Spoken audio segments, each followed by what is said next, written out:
So, Power Ballad is the new film by director John Carney. Previously, the man behind films like Once, Begin Again, Sing Street, all films that I really like, and they are the proper feel good films that don't feel disingenuine. And I'm really happy to say that Power Ballad just is another one of those films. I really enjoyed Power Ballad. I haven't disliked a John Carney film yet. And now I can still say the same thing about Power Ballad. Power Ballad, I didn't know anything going into the film. So all I knew, it was a new John Carney film with Paul Rudd and Nick Jonas, and it's about music, because of course it is, because it's a John Carney film. So again, I knew nothing going into it, and if you're in my similar position and don't know anything about Power Ballad, but are considering seeing it, I talk spoilers in these reviews, so if you want to see Power Ballad, just kind of stop now and go and watch Power Ballad, then come back. If you're really that precious about not wanting to know a single thing. So I didn't know what the film was about. So to my surprise, the film is about almost like a copyright dispute between a wedding singer played by Paul Rudd and a younger musician who's just fresh out being in a boy band, who's now trying to find his solo hit, which is it's a cool concept. It's a easy to know concept and easy to grasp, and it really is kind of a crowd pleaser kind of a film without being really naff. And this was a thing that I was thinking about, I always end up finding the quote crowd pleaser films that get released to cinemas recently to just not be my thing, and I get accused of not knowing how to have fun, and I get accused of being too snobby. One particular friend of mine has said that my taste has went too far, which is an insane sentence to say to me. So I was trying to wonder, do I just not like nice films? Do I just not like things with a nice positivity about it?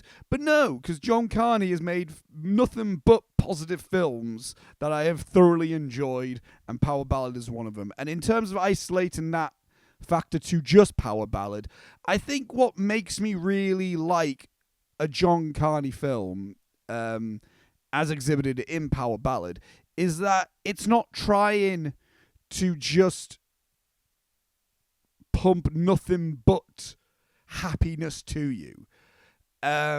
Which always, to me, if a film is non-stop, isn't this funny? We can't have a serious moment without a punchline at the end.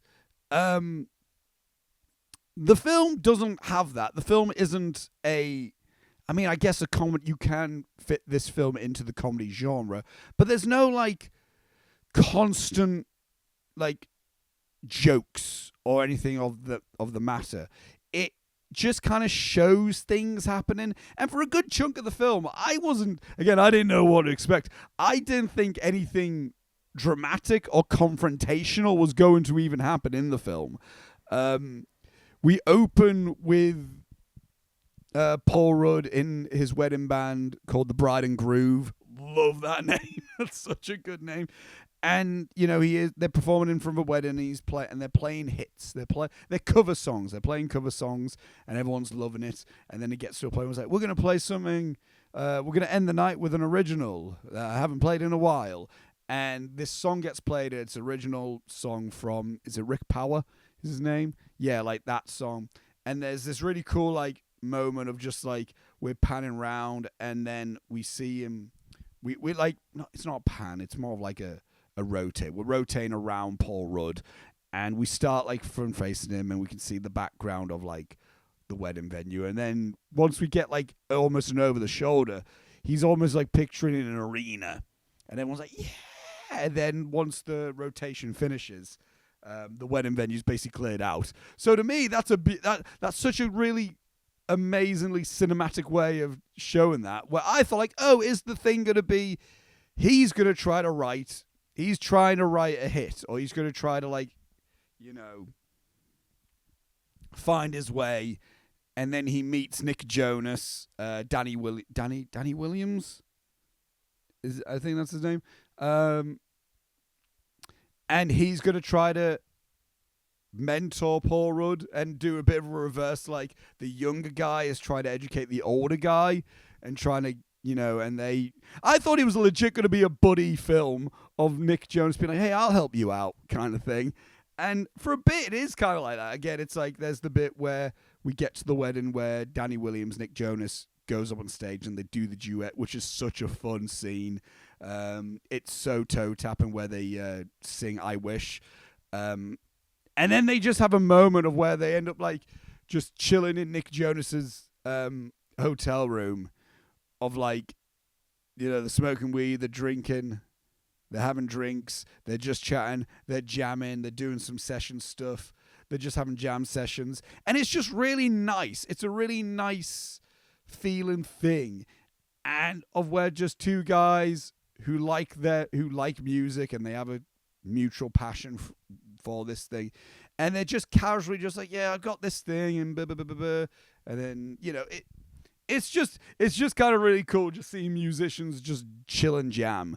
Or like, I think the feeling that I get from it is like, it's like just seeing creative people be creative at the purest state of like, there's no like, in this section, there's no like mission to be like, we need to make this like insanely profitable thing. They're just doing the thing that they want to do.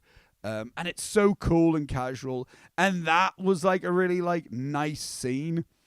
And then it gets a bit, and then they part ways for a bit. I thought it was just going to be like, and then eventually they'll meet again at some point.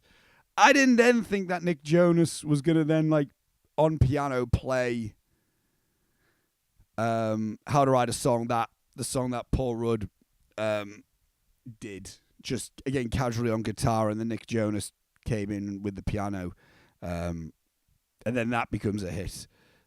And I was a bit cautious by that point, I will admit. I was like, from a narrative point of view, I was like, oh no.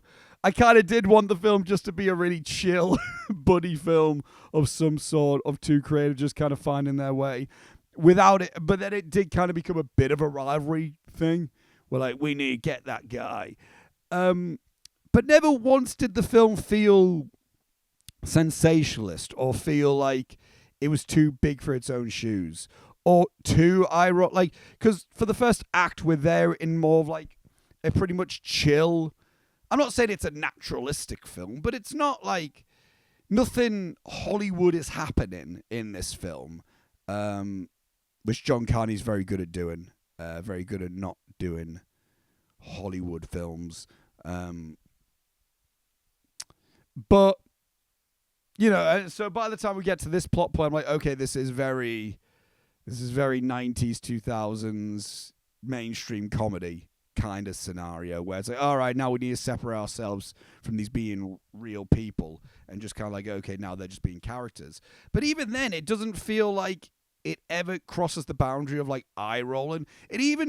I think they do a very beautiful job at kind of subverting the expectation, like throwing that thought out of your mind instantly of when Rick and Sandy are on the plane going to LA, and then we cut to a scene which I knew instantly was like, this is a dream, where Danny's in the arena and he does the praise and he goes like, ladies and gentlemen, Rick Power, and then like Paul Rudd comes on, everyone's like, yes, and then it's this arena thing, and I'm like, this would have been the ending to a film if it came out 20, 30 years ago, where it's all happy, Paul Rudd gets the recognition, Nick Jonas is like, man, yeah, you're right.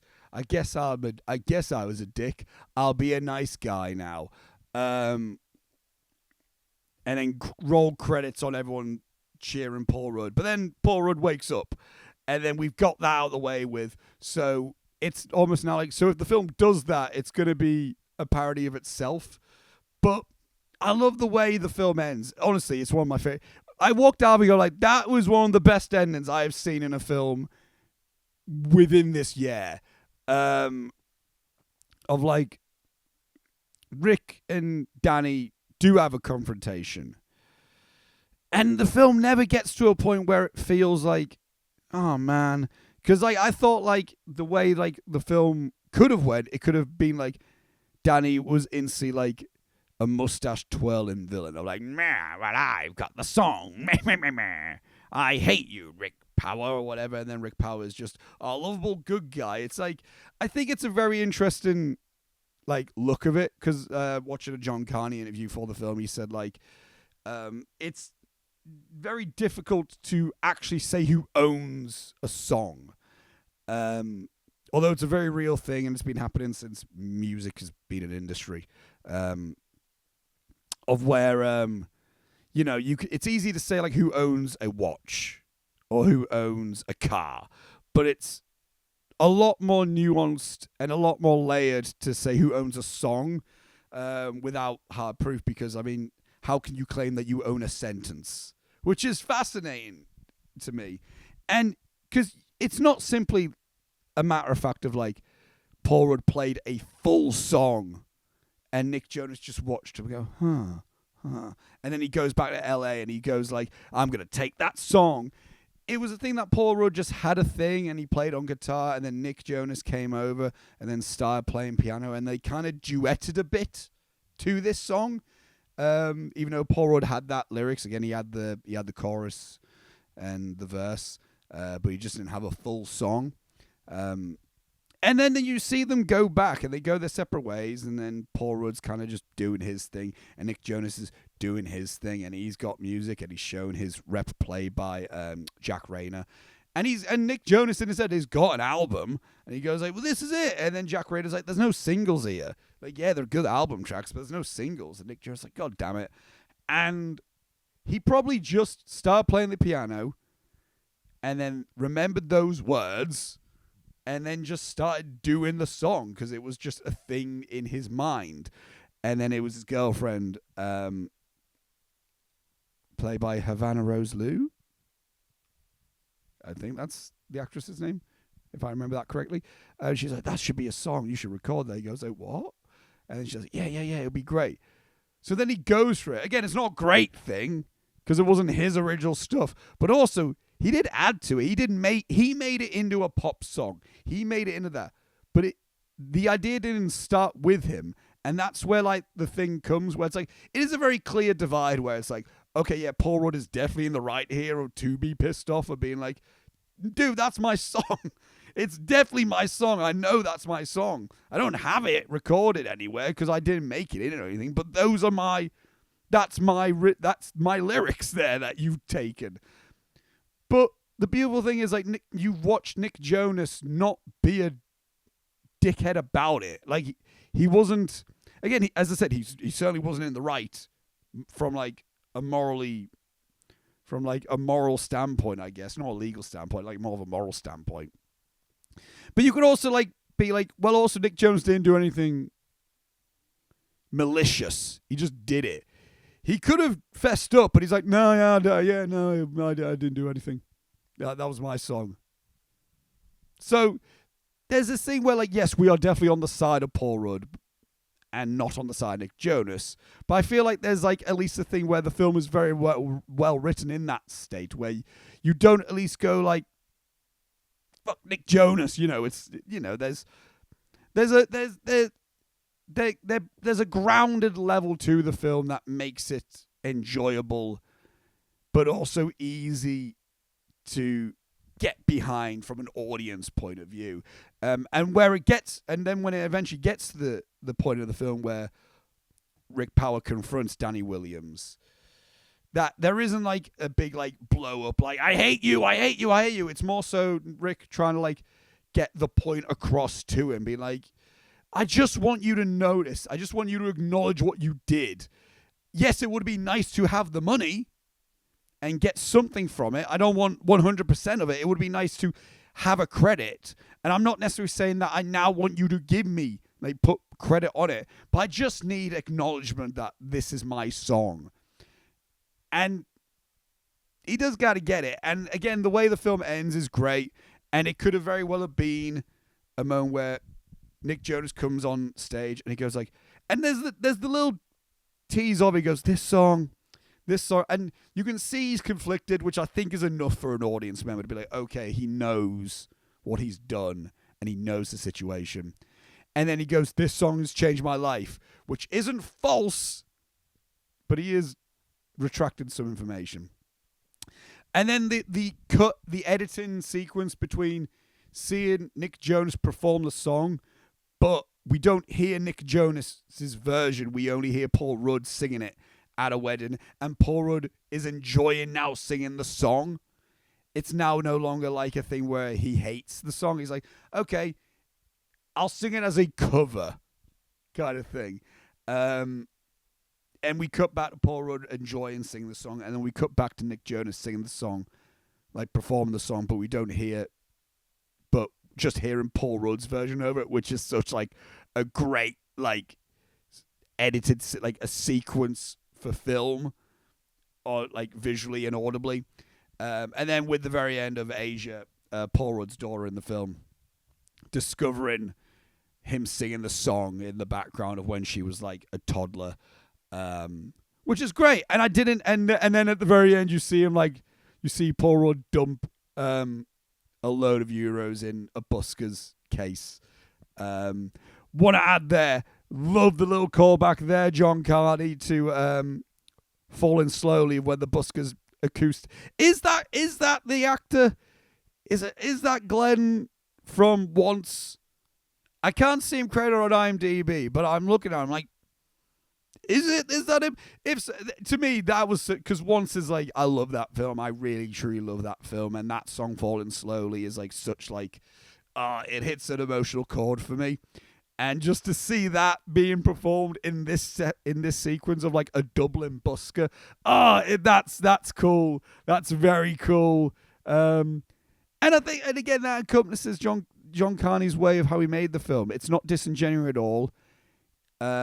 It's got some Hollywood moments in it, but it's just such a nice film. It's so nice, and it's so nice to go to a cinema and just have some conflict in a film.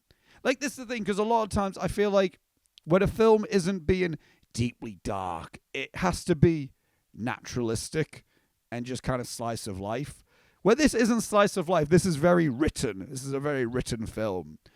But it is just kind of, it's relatable and it's enjoyable, and everyone in it is just really like charming and charismatic, and that's a big praise for me as well. That I like Paul Rudd, but I've never been blown away by Paul Rudd. I'm not saying I was blown away by him in this film, but I'm so happy to see Paul Rudd be in a film like this, be a lead character in a film like this, where he doesn't have to do smarmy Marvel humor, where he's just a walking cheesy grin.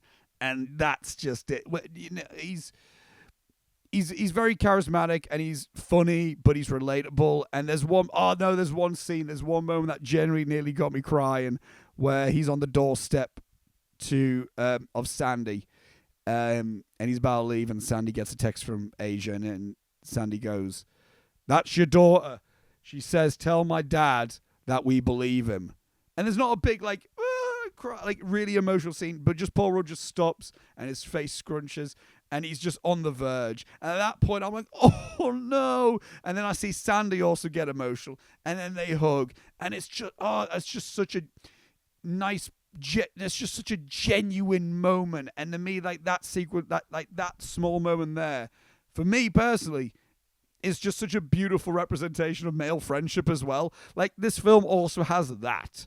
It's just a lovely film. It's so good. And Nick Jonas is really good as well. I think it helps because I feel like every performance I've seen of Nick Jonas has been so wooden. And I've been like, I don't think Nick Jonas is a good actor.